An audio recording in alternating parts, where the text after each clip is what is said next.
Officers and troops across the country in the United States military are quietly preparing for a war with the hermit kingdom of North Korea.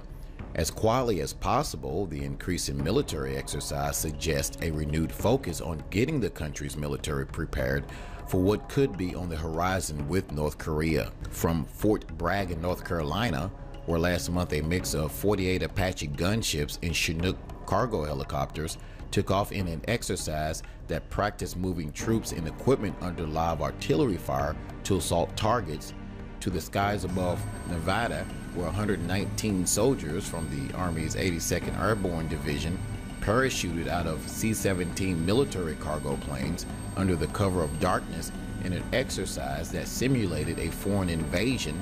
The military is practicing drill that could prepare them for a third world war, and this would most likely be a nuclear war. In a show of force, the Pentagon deployed 3 nuclear-capable B-2 stealth bombers along with 200 airmen to Guam overnight, closer to the Korean peninsula. Many have thought that this is all standard for a nation built on military might, with a huge military-industrial complex and a presence around the globe, but not all agree. Although Defense Secretary Jim Mattis and General Joseph F. Dunford Jr., the chairman of the Joint Chiefs of Staff, both argue forcefully for using diplomacy to address Pyongyang's nuclear ambitions.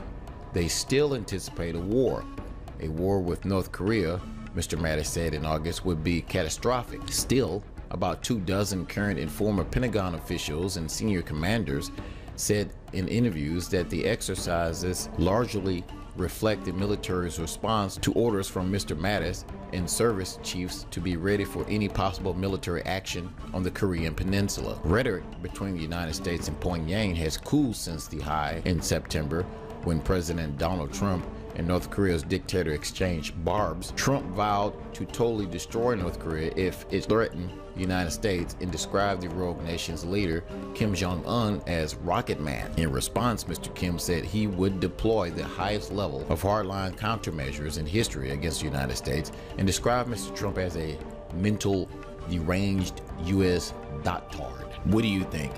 Is the United States headed to a war with North Korea sometime in March of 2018? Leave your comments below this video. Thanks for watching.